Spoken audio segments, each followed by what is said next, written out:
Welcome to Clued in Mystery. I'm Sarah. And I'm Brooke, and we both love mystery. Hi, Brooke. Hi, Sarah. How are you doing? I'm doing really well. Are you ready to talk about another What Would You Do book? Yes, let's do it. Today, we're going to ask our signature question of the novel by Catherine Steadman, Something in the Water. Okay, but before we begin, Brooke, let me just give a little spoiler warning because we are going to be talking about the book in great detail. So if you haven't read it, you might want to do that first and then come back and listen. The book opens with a female narrator describing the process of digging a grave to hide a body. And by the end of the scene, she reveals that this body is her husband's. She asks the reader to consider whether she's a bad person once she tells the story of how this situation came to be. We learn the woman's name is Erin Locke, and she first goes back to describe an anniversary trip that she and Mark Roberts took. Not a wedding anniversary, but the anniversary of their first date, which they've been celebrating for some time. Their relationship seems very romantic and very fun. A no brainer that they're planning to be married in 2 months. Mark is in the banking industry, and Erin is a self employed documentary filmmaker. Her current project involves interviewing 3 prisoners who are about to be released. She plans to interview them while they're still in jail about what they want to do when they're released, their hopes and dreams, and then follow them for a short period of time afterwards. One of these subjects is Eddie Bishop, an organized crime leader. Shortly after this idyllic anniversary trip, Mark is fired from his banking job and becomes fearful and closed off from Erin. In an out of character move, he suggests they change their expensive wedding plans and announces that he's scaled back their honeymoon. They'll still go to Bora Bora, but for only 2 weeks, not 3. After some consideration, Erin is okay with making the changes to their wedding. It's still a beautiful day, and then the happy newlyweds travel first class to Bora Bora. They stay in the Four Seasons where they do lots of activities, one of which is a favorite of Mark's, scuba diving. On their 5th day of the trip, a tropical storm hits. It's scary, but they make the most of it. Once the weather clears, they decide to go out and scuba dive a small island all on their own. When they get there, Mark admits he hasn't wanted to tell Erin, but these waters are shark infested. Erin is frightened, of course, but she trusts her husband's judgment and they have a great time. On their way back, they come upon a large amount of papers in the water. A padlocked duffel bag is also floating there. After some debate, they decide to take the bag to the hotel and turn it in. But there's a mix up because the locked bag ends up back in their hotel room. And one night, after a lot of champagne, they start to cut into the canvas. Inside, there's $1 million in cash and 200 diamonds, along with a gun, a cell phone, and a USB drive. They return to the coordinates where they found the bag, and Mark dives down to see if there's a wreck. It's a plane crash, probably from the tropical storm. Mark tells Erin there were bodies inside the plane and other things proving they were, quote unquote, bad people. Back at the hotel, they start to look into lost planes or missing persons reports without much luck. Erin decides she can learn the victims' identities by turning on the cell phone, and as long as she puts it directly into airplane mode, none of these bad people would be able to trace the location of the phone. Unfortunately, Erin still turns on the Wi Fi, and when she does, a new text message comes through. Worse, Erin responds. Erin and Mark do their best to cover their tracks at the resort and then fly home earlier than planned. They don't want to be there if and when someone comes looking for the duffel bag. Except for the gun, they take the items from the bag with them, hidden in their luggage. When they get home, they hide the loot in their attic. Soon, Erin discovers she's pregnant, but she decides not to tell Mark this yet. Within a week, the couple travels to Switzerland and sets up a Swiss bank account to launder the stolen money. They will filter it through Erin's freelance business account. Mark's mom calls to tell them another couple died at their resort in a scuba diving accident. And Mark must admit to Erin that he told a member of the hotel staff that this couple were the ones who had the duffel bag. Realization sets in that they likely died in Mark and Erin's place. Trying not to draw attention to themselves, they go about their daily lives. Erin continues preparation for her documentary, and Mark takes steps to open his own financial firm. They also make attempts to sell the diamonds, but it's not as easy as they had hoped. Mark thinks they should just dump them, but Erin doesn't want to give up yet. On one of her trips to the prison for an interview, Erin's approached by a man who calls himself Patrick, claiming to be an employee. He gets details about her before Erin realizes he's lying, and when she gets home, the back door of their house is ajar. When she tells Mark her concerns, he has an explanation for everything and tells her to relax. On the day of Erin's documentary interview with gangster Eddie Bishop, she finds him extremely charming and they end up making a pact. She agrees to help him make amends with his estranged daughter, and he agrees to help her sell the diamonds.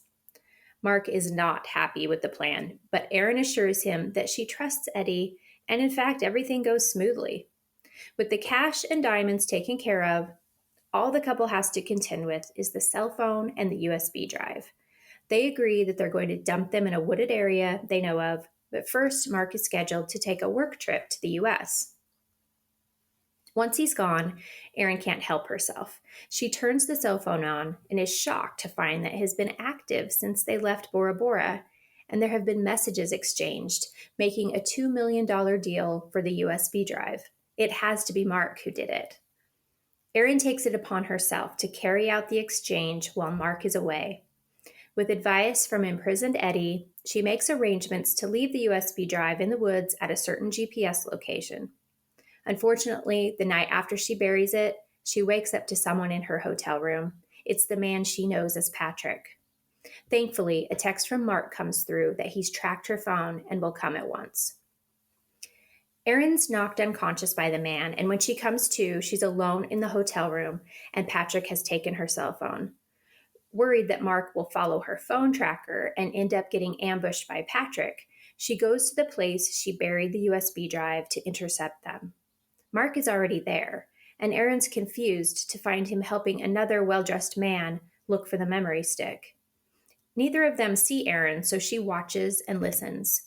She learns Mark is planning to cut her out of the $2 million deal. But when he can't provide the man with the coordinates to the plane crash, Mark's shot and killed. On her way to a payphone to call Eddie for advice, Erin also finds Patrick dead.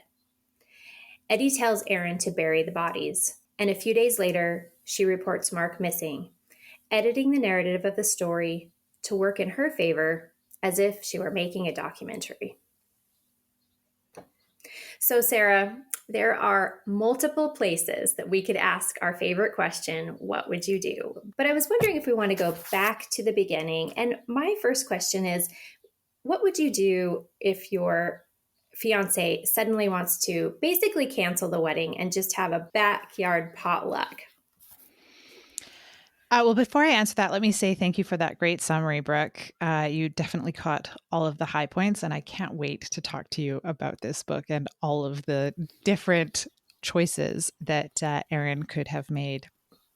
So, yeah, if I had been planning a really big, lavish, expensive wedding, and then was strongly encouraged to consider a backyard wedding in its place, I might be a little bit concerned. But she knows that he has been let go of at work, right? So she does Mm-hmm. understand that their financial situation is perhaps not as stable as it had been when they'd made these original plans. So, I think I would be understanding, maybe a little bit disappointed, but realize that it was for the best in the long run. And, maybe I would ask for a promise of a larger, more lavish party at some point in the future. What about you, Brooke? That's a great compromise. And yeah, I could see where Erin was coming from because, that's the advice, isn't it? It's not about the wedding, it's about the marriage. So, what's really important here? So, I understood that choice of hers as well. Although, I think that is probably one of our first red flags that Mark is maybe not the guy she thinks he is. But of course, way back then, I don't think even as the reader, we really were picking up on that yet. No, because it was a very logical suggestion for him to make, right? Like, we need to really pare this down.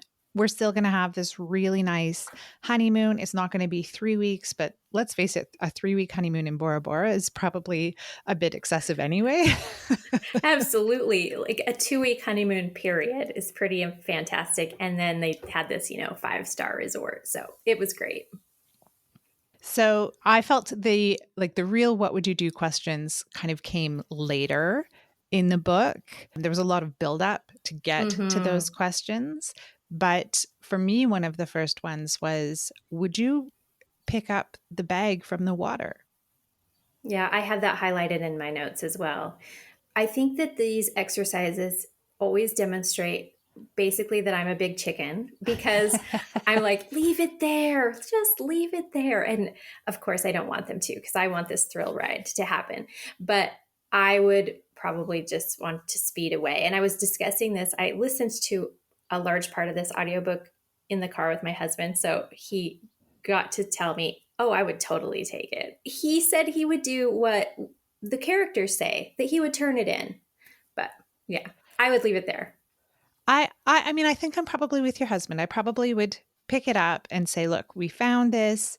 This is where we found it. We don't know how it got there, but you Yeah, know, it's not ours, but maybe someone should take a look and see what's happened.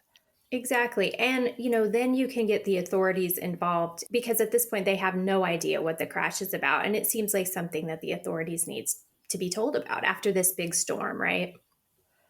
Exactly. But then there's the mix up at the hotel and the bag gets returned to them.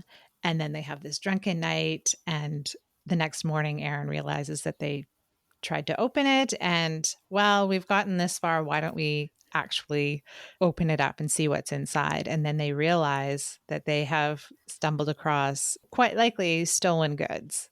Uh-huh, exactly. And that whoever is going to be looking for this duffel bag is likely not going to be a nice person and quite dangerous. So then they decide to go back to the crash site. Yeah. And, there's a large description, and I didn't include this in the summary, but they discuss some of the laws around things you find at sea. And there's flotsam and there's jetsam, and there's a lot of different rules depending on where you are. So, this was to help them determine whether or not they could viably keep this all to themselves with no strings attached. And really, the proof that they find, they decide that yes, this is something that we could keep. I mean, minus the fact that there's probably criminals who also want their stuff back. But as far as legalities go, it's probably belongs to them. They go back to the dive site and Mark dives down to assess, can he figure out who these diamonds might belong to? Mm-hmm. If Erin had the knowledge that she does at the end of the book, I wonder what she would do because really she's relying completely on Mark's report of what he finds down there. And of course, now that we've reached the end, we know that perhaps he didn't tell the truth at all. I think that he was truthful and acting in their interests until this point or shortly after this point. Like, I don't think he was working with the smugglers or anything like that. No. But, maybe it was in the back of his mind that he wasn't going to bring Aaron along for the rest of this ride. But he did need to get some information so that he could figure out who the stolen goods belonged to. Mm-hmm. But I do think that it was, well, although he's pretty clever at the hotel, isn't he, in terms of convincing the hotel staff so that Aaron can erase the video footage. And yeah, I don't know, Brooke. Maybe you're right. It's a slippery situation, and really we don't get much of an answer to that. So it's fun to speculate just like this, Sarah. But we can't say what would you do? Would you dive down with him? Because it's made clear that it's so deep that Erin doesn't have that diving skill. She doesn't even have that option to go down with him. No, she doesn't have the right certification, but also I don't think she's got the confidence, right? She's No. not very comfortable under the water. And so it makes a lot of sense that she does not join Mark on this. So the next situation that is just gut wrenching for me is when Aaron decides to charge and turn on the cell phone.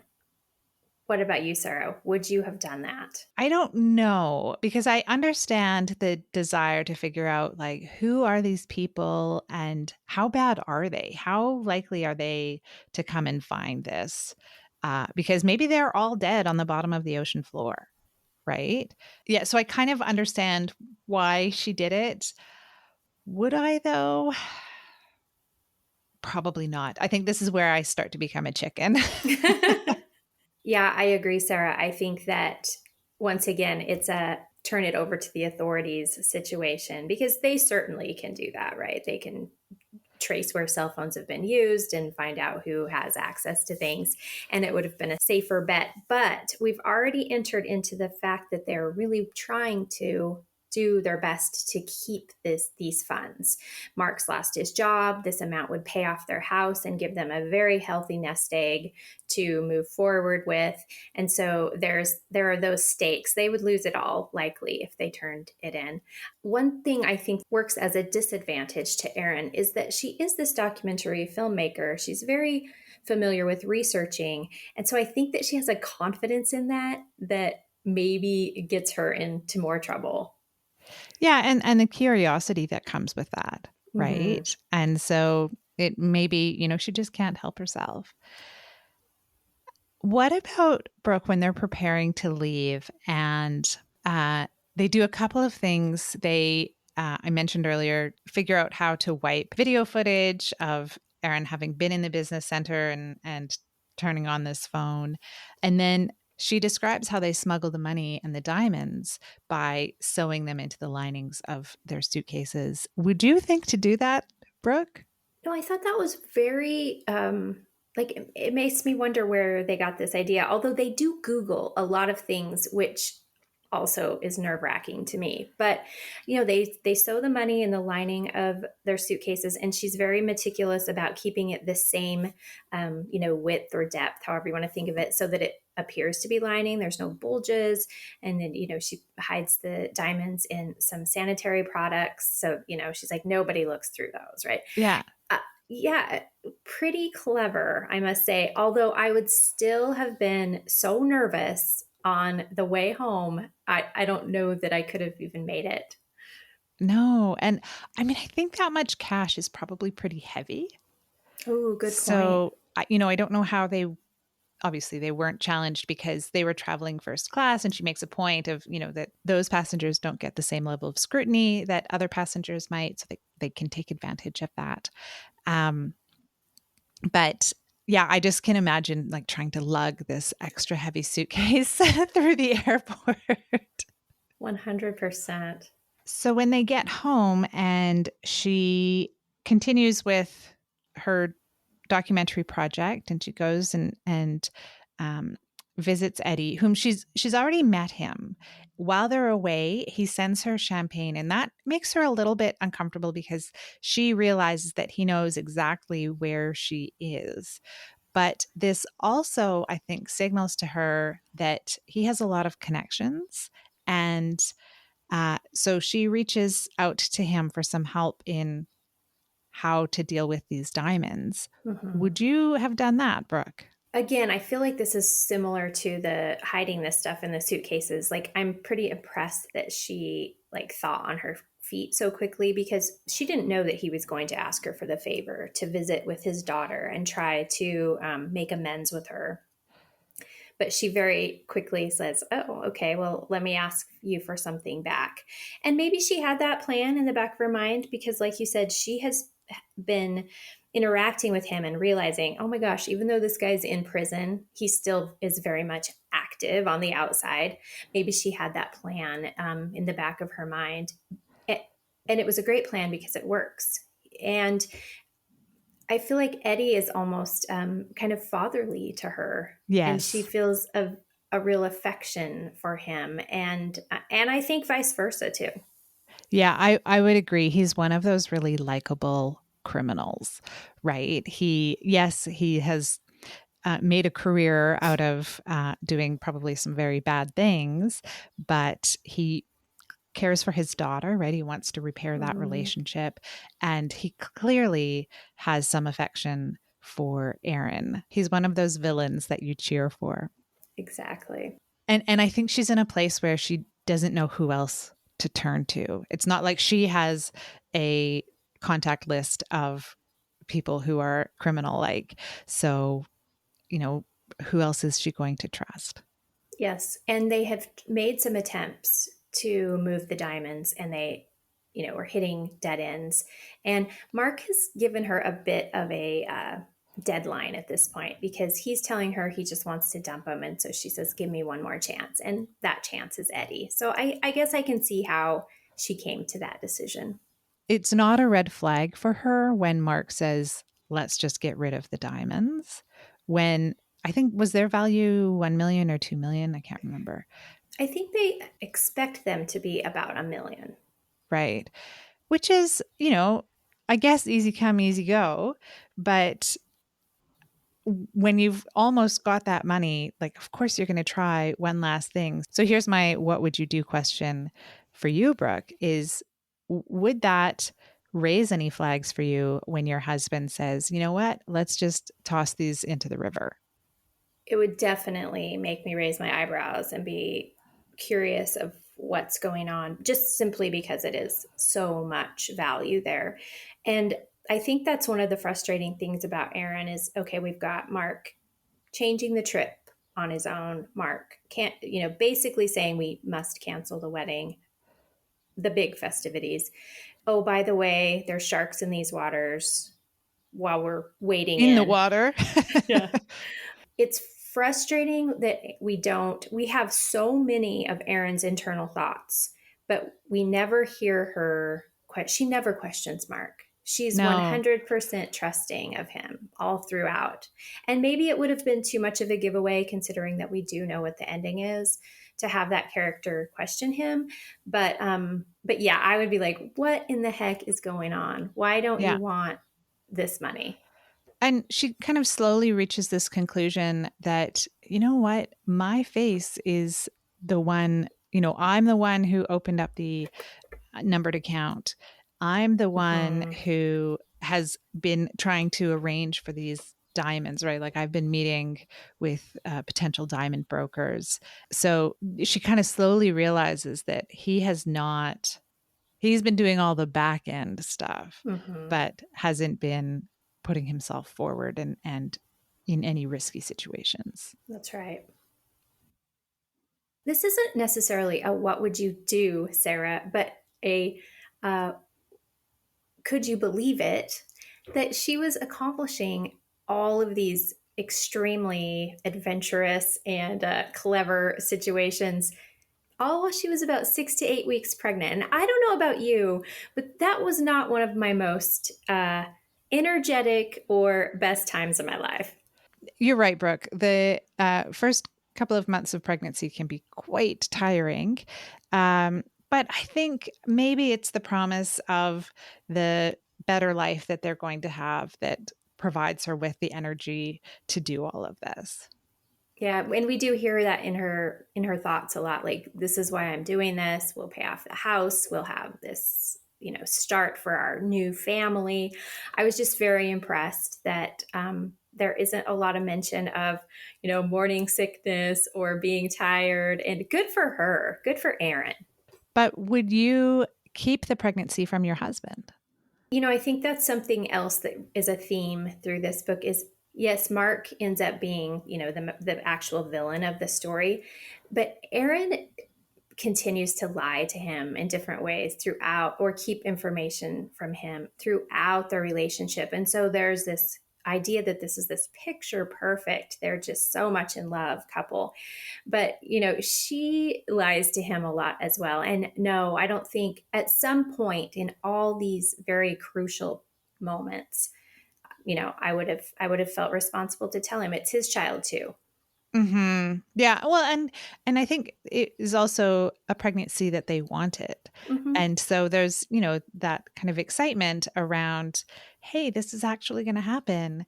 But maybe she doesn't realize that she's recognized these red flags, and that's why she hasn't told him about the pregnancy. Hmm. Yeah, I like that. I like that explanation that she's sort of denying what she sees coming. Because in the end, it didn't matter if she told him or not, right? He was gone. Exactly. So when she finds the USB that he has moved from their original hiding spot, and I can't remember if she tries to see what's on the USB or not, but this is when she goes to Leicester Square, turns on the phone again, and realizes that, hey, Mark's been communicating with these people. And so then she says, all right, I'm going to do the USB drop. She approaches that with a lot of planning as well. And again, I'm impressed with just her knowledge of how to do that Hmm. kind of a thing, right? The sending um, kind of multiple sets of GPS coordinates. And I don't know if I would be able to figure all that out. It seemed very sophisticated for someone who, at the beginning of the book, she's, I don't know, doing which part of these steps. And she says, it's not like I'm a spy or anything. But by the end, she's kind of acting like a spy. Yeah, yeah. So she's got coaching from Eddie in prison and his man on the outside, Simon, along the way, but neither of them really step in until she phones Eddie after Mark and Patrick are dead Hmm. and everything is kind of fallen apart. That's right. Yeah, I was again, as we've mentioned a few times now, pretty impressed by her level of thinking. But I guess the what would you do in that section for me is, would the light bulb finally come on that your husband was planning this behind your back? And she calls him, doesn't she? She calls him and she confronts him, and once again he has a way to explain everything. I'll be home, by tomorrow night, and it'll all be okay. And she believes him, and she thinks, okay, well, I'll just do this on my own for us. Yeah. But I'm not sure if that would be enough for me. I would be really curious why things had been moved, and he's been communicating with with the criminals behind my back. Yeah, she is very blindly accepting his Hmm. explanations. And it's really not until she sees him in the woods that she's like, oh, hey, he's been lying to me. Exactly. It has to be right there. Well, Sarah, this was a fantastic novel for a what would you do exercise, and I'm so glad that we did it. Yeah, I really enjoyed this book. And I think it's worth mentioning that the author, Catherine Steadman, she narrates the audio version because she's also an actress. And I thought she did a terrific job. And it was, it's a treat to hear an author narrate their own work. Yeah, I'm glad you mentioned that. She does a fantastic job. It's really well done audiobook. So kudos to her on that. Well, thank you, Sarah, and thank you everyone for joining us today on Clued in Mystery. I'm Brooke. And I'm Sarah, and we both love mystery. Clued in Mystery is written and produced by Brooke Peterson and Sarah M. Stephen. Music is by Shane Ivers. If you liked what you heard, please consider telling a friend, leaving a review, or subscribing with your favorite podcast listening app. Visit our website at cluedinmystery.com to sign up for our newsletter, The Clued In Chronicle, or to join our paid membership, The Clued In Cartel. We're on social media at Clued In Mystery.